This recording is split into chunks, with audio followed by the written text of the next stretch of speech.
टिकेगा नहीं और दुर्गति निश्चित हो जाएगी। बहुत ध्यान से सुने। एक श्लोक में 6 दोष और दूसरे श्लोक में 7 दोष। उपासक को कभी इन दोषों को अपने अंदर टिकने नहीं देना चाहिए। और जो संसार के मार्ग में चल रहे हैं, अगर इन दोषों में चलेंगे तो वो जो आपके पुण्य कर्मों से ऐश्वर्य है भी वो नष्ट हो जाएगा। आप दुख, चिंता, शोक से ग्रसित होकर बड़ा दुख में जीवन व्यतीत करेंगे और आपकी गति बिगड़ जाएगी, दुर्गति हो जाएगी। विकत्थनः स्पृहायुर्मनस्वी बिभ्रत कोपम चपलो अरक्षणश्च एतान् पापाः षण्णराः पाप धर्मान् प्रकुर्वते नोत्र सन्तः सुदुर्गे संभोग संविद विषमोति मानी दत्तानुतापी कृपणो बलीयान वर्ग प्रशंसी वनिता सुदेष्टा एते परे सप्तनशंस वर्गाः। जो अपने मुख से अपनी बड़ाई प्रशंसा करता है, ये 13 लिख लो दिमाग में, डायरी में, क्योंकि ये नोट हो रहा है, आवाज डाली जाएगी, आप बार बार सुन, इनसे बचिए। अपनी बड़ाई, अपनी प्रशंसा कभी अपने मुख से नहीं करना, नहीं तो आपके पुण्य नष्ट हो जाएंगे, बुद्धि भ्रष्ट माने गिर जाएगी। अगर परमार्थ में चल रहे हैं तो भी, और व्यवहार में तो पुण्य नष्ट हो ही जाएंगे। बुद्धि गिरी हुई तभी ऐसी बात होती है। और यह दोष बहुतायत है, ये बहुत प्रभावशाली है। अपनी बड़ाई मारना, इसको देख लो, पकड़ो, सत्संग है। अपने मुख से कभी अपनी बड़ाई ना करना। अगर कोई अपने मुख से अपनी बड़ाई करता है तो उसके सुकृत नष्ट हो जाते हैं, बुद्धि भ्रष्ट माने गिर जाती, पतित हो जाती है, फिर निर्णय ठीक नहीं। अगर हमारा सारथी, हमारा ड्राइवर मूढ़ हो तो कहीं भी हमको गिरा देगा, तो वो बुद्धि भ्रष्ट मतलब गिर जाती है, निर्णय करने लायक नहीं रहती। अपनी प्रशंसा अपने मुख से करना। दूसरा, लोलुपता, ये वृत्ति नहीं होनी चाहिए। धर्म से चलेंगे, धर्म के द्वारा जो हमें प्राप्त होगा उसी से हम अपना भरण पोषण करेंगे। आपके बच्चे स्वस्थ होंगे, बुद्धिमान होंगे, परिवार में बहुत सुख और शांति होगी। भले दीपक की तरह जलो, बहुत काल तक रहेगी। लक्ष्मी जी भी आपके घर में बहुत काल, हम ये नहीं कहते कि बहुत नहीं, जितनी है बहुत सुख शांति से चलोगे। अगर लोलुपता करोगे, हिंसा, छल कपट, व्यभिचार, चोरी, ऐसे धन आ जाए, वो आएगा, लेकिन वो हाइलोजन की तरह आएगा, एकदम प्रकाश और फ्यूज, बिल्कुल अंधकार करके जाएगा। देख लेना, तुम्हारे जो सुख के हेतु हैं, तुम्हारा शरीर, तुम्हारे बच्चे, तुम्हारी पत्नी, तुम्हारा परिवार, उसको देख के तुम रात दिन जलोगे बिना आग के। ऐसे उनके आचरण होंगे, ऐसे उनके अंग होंगे, ऐसे उनके दिमाग होंगे, ऐसा उनका व्यवहार होगा। ये लोलुपता अगर उपासक में या किसी में है तो उसको नष्ट कर देती है। सावधान। तीसरा, यदि आपका अपमान होता है तो आपको उसे सहन करना होगा, उससे आपके पाप नष्ट हो जाएंगे। जो तनिक सा भी अपमान होने पर बहुत क्रोध करके दूसरे का अपकार करने लगता है, ये आपका पतन करा देगा, ये आपको फंसा देगा, हृदय जलेगा, अर्थव्यवस्था नष्ट होगी, पूरा परिवार दुखी होगा। जरा सा अपमान की संभावना में आप किसी से भी भिड़ गए, किसी से भी, वो ये प्रवृत्ति आपका पतन कर देगी। उपासक में तो अपमान सहना अमृत है, नीचापमानम शुद्धा, पर व्यवहार में भी ज्यादा उत्तेजित मत होइएगा। ये तो कुछ मिनट की बात है, अगर आपने उसे मारा पीटा, रिपोर्ट हुई, कानून की, ओ फंसते चले जाओगे, अर्थ जाएगा, समय जाएगा, चिंतन जाएगा, बहुत तरह से हानि हो जाएगी। अगर आप सह गए तो आपका सहना उसके लिए आग बन जाएगा। उमा क्षमा साप होते भारी, तुम्हें दंड देने की जरूरत नहीं, उसका एक कर्म ही उसे दंड दे देगा। आप शांत हो जाइए, आप सत्संगी हैं, आप शांत रहिए। चौथा, निरंतर क्रोध और उसका चिंतन। बैठे बैठे बस द्वेषियों का चिंतन ही हो रहा है, अंदर क्रोध का चिंतन और द्वेषियों का चिंतन ही हो रहा है। द्वेष भरी बातें, द्वेष भरे क्रियाएं, उन्हीं का चिंतन करके जलते रहना क्रोध से। उपासक को तो क्रोध करना ही नहीं चाहिए, बहुत शांत। ठीक है, अभ्यास में कभी क्रोध हो सकता है, उसको फिर समन करो, अंदर से प्रायश्चित जैसा कि अब गलती हुई, आगे नहीं करेंगे। और व्यवहार में भी क्रोध को आप पीना सीखें। अगर बार बार आपका क्रोध प्रकट होता ही रहेगा, आपका स्वभाव बिगड़ जाएगा, आपके पुण्य नष्ट हो जाएंगे और आपका जीवन नष्ट हो जाएगा। देने वाला उतना दे देगा, आपको आनंदित रहो, पैसा खर्चा सब पूरे जीवन का विध्वंस मचा दिया क्रोध ने। कहीं भी आप देखो, किसी से क्रोध करके देखो, फिर देखो तुम्हारा भजन चल रहा है, तुम्हारी वो आनंद वृत्ति है नहीं, जलोगे और वो जलन और गुस्सा दिलाएगी और वो बैठे बैठे जलो नहीं। ये क्रोध जो है, ये चाहे व्यवहार में हो चाहे परमार्थ में, दोनों की हानि करने वाला है। और आश्रित जनों की रक्षा ना करना। अगर कोई भाग कर आपके पास आ गया है, कोई पशु पक्षी या कोई मनुष्य, आपको चाहिए कि अब चाहे हमारे पहले प्राण जाएं, उसकी रक्षा करेंगे। सीवी जैसे तो कोई बिरले ही होते हैं, पर इतना जरूर ध्यान रहे, जैसे कोई पशु पक्षी किसी भय से आपके सीमा के अंतर्गत आ गया है, अब उसकी रक्षा करनी है आपको। अगर आप स्वयं मार देते हैं या मरवा देते हैं, या आपके सुकृत नष्ट कर देगा, या आपकी दुर्गति का कारण बन जाएगा। और जो पाप कर्म उत्साहित होकर करते हैं, उपासक को तो बहुत सावधान रहना चाहिए, पर व्यवहार में भी जो नहीं करना चाहिए, अगर वो पाप कर्म आपके द्वारा मन में प्रेरित हो रहे हैं, संकल्प बन रहा है, क्रियाएं हो रही है, दुर्गति पक्की, पुण्य नष्ट हो जाएंगे, दुख अशांति बढ़ती चली जाएगी, कभी शांति नहीं प्राप्त कर पाएंगे। ऐसा नहीं कि जो मन में आवे सो करें। पापाचरण निडर और उत्साहित होकर करना, अगर ऐसे लक्षण है, निश्चित दुर्गति होती है।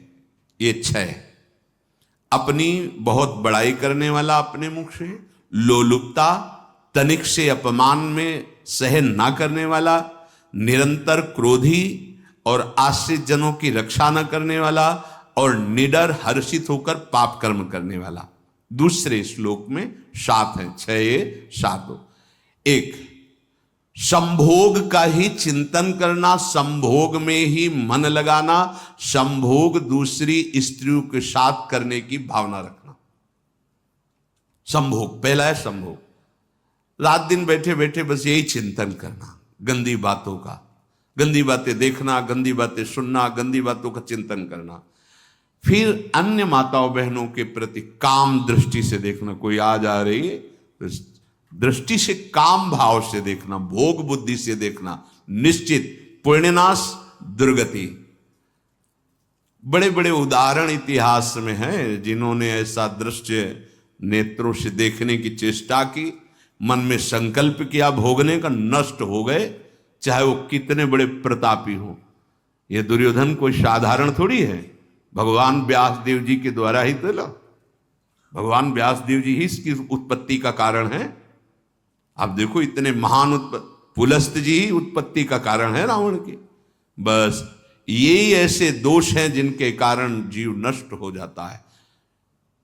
ठीक है, धर्मयुक्त काम भगवान ने आदेश किया है, आपका पाणिक ग्रहण संस्कार हो गया है, संतानोत्पत्ति की भावना से कुछ पवित्र तिथियों का त्याग करते हुए चर्चा में हुई है।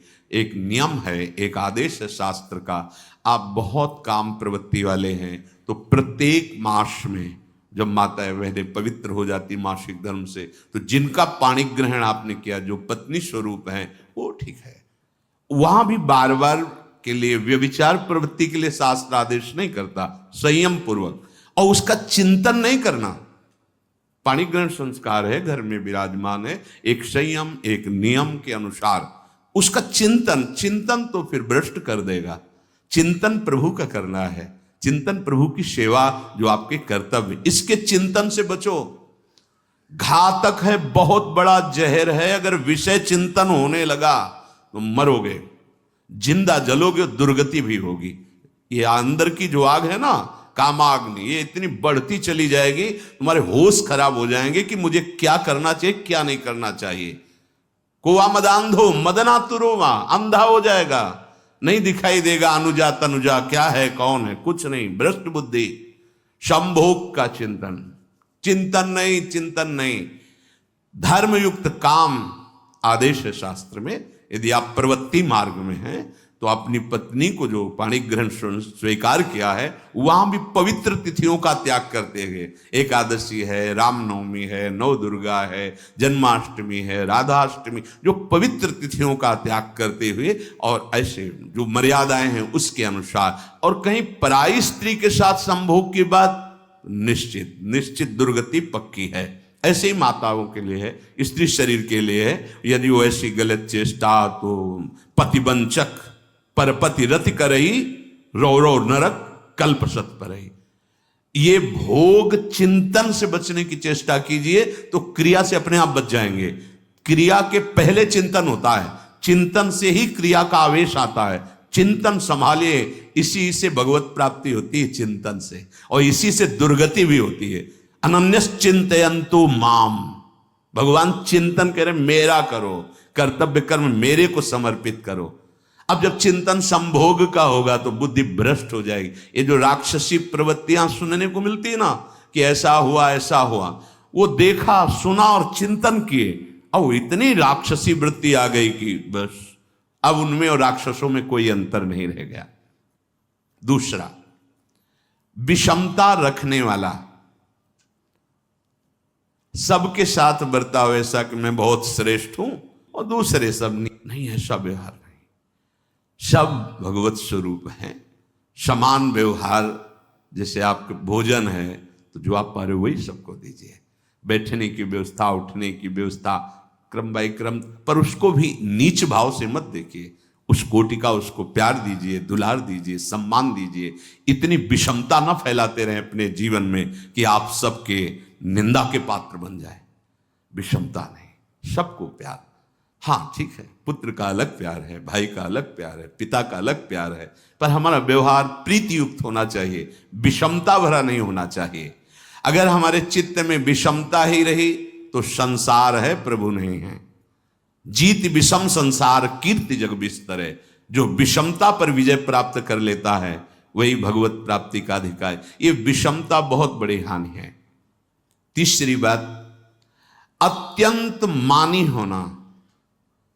जहां आपके प्राण कमजोर होंगे, पुण्य नष्ट होगा, आयुश्री सब नष्ट होना है, ऐसे आचरण करवाएगा गुरुजनों के साथ, महापुरुषों के साथ। ये बहुत नीच प्रवृत्ति है। अत्यंत मान प्रियता, मुझे सम्मान मिले, उत्तम प्रवृत्ति है। सबको मान देना, स्वयं अमानी रहना। चौथा, दान देने की बात कह के मुकर जाना या दान देकर पश्चाताप करना। दे दिया है, बहुत जल रहे हो, दूसरे से वार्ता कर रहे हो कि पता नहीं क्या यार बुद्धि में हो गया, हमने उसको इतना कहा था, उतना दे दिया, क्यों दे दिया, ऐसा ऐसा, मतलब अंदर चिंतन करना, क्यों दे दिया तो दिया। इसके बाद जो आपका ये जलन हो रही, पश्चाताप, सुकृत नष्ट हो रहे हैं। दान देकर पश्चाताप करना या दान देने की बात कह के मुकर जाना। जैसे आपने कह दिया आपको इतना इतना ऐसा, अब आप मुकर गए, ब्याज सहित तुम्हें देना होगा, ये तुम्हारी दुर्गति का कारण बन जाएगा। ऐसे ही नहीं बोलना चाहिए, बहुत होश से। वाणी एक अमोल है, जो कोई बोले जान, ये तराजू तौल के तब मुख बाहर आन। पांचवा, अत्यंत कृपण होना। ना परिवार को सुखी कर पा रहा, ना अपने को सुखी कर पा रहा है। एक एक सिक्का बैंक में जो मर गया। धन की वास्तविक गति यही है कि अपने परिवार को खूब उसकी अनुकूलता प्रदान करो। उसमें से कुछ हिस्सा किसी ऐसे को जिससे तुम्हें बदले में कुछ लेने की भावना ना हो। कोई साधु महात्मा, गाय, पशु पक्षी, किसी भी जीव बीमार है शरीरधारी, उसके जिससे कुछ कभी लेने की भावना ना हो, एहसान की भावना ना हो। सो धन धन्य प्रथम गति जाकी, धन्य हो गया उसका धन। अब वो कृपण का धन किसी काम में ना स्वसुख, ना परिवार के सुख, ना धर्म कार्यों में, व्यर्थ जीवन चला गया। उसी धन का चिंतन करना, उसी का संग्रह करना और उसी की रक्षा करते करते शरीर छोड़ देना, तो चिंतन बिगड़ गया। तो कह रहे हैं जो कृपणता है और अर्थ और काम की प्रशंसा, उसी की चर्चा, उसी का चिंतन, रुपया और भोग, उसी की चर्चा कर, जहां बैठे रुपया की चर्चा, भोग की चर्चा, जहां एकांत में बैठे उसी का चिंतन, कैसे रुपया बढ़े, कैसे भोग मिले। और अगर अवसर मिला तो रुपया अधर्म से आवे चाहे धर्म से, उसको इसकी कोई परवाह नहीं। भोग चाहे धर्म से हो चाहे अधर्म से, जिसका अर्थ और काम भोग ही चिंतन है वो धर्म नहीं। जिसका धर्म चिंतन का विषय है तो अर्थ और काम भी ऐसा होगा जो मोक्ष प्रदान करने वाला हो। धर्म, अर्थ, काम, मोक्ष। और जो बालक, स्त्री, पागल, असहाय, जो इनकी रक्षा न करके इनकी हानि करता है, दुर्गति निश्चित है।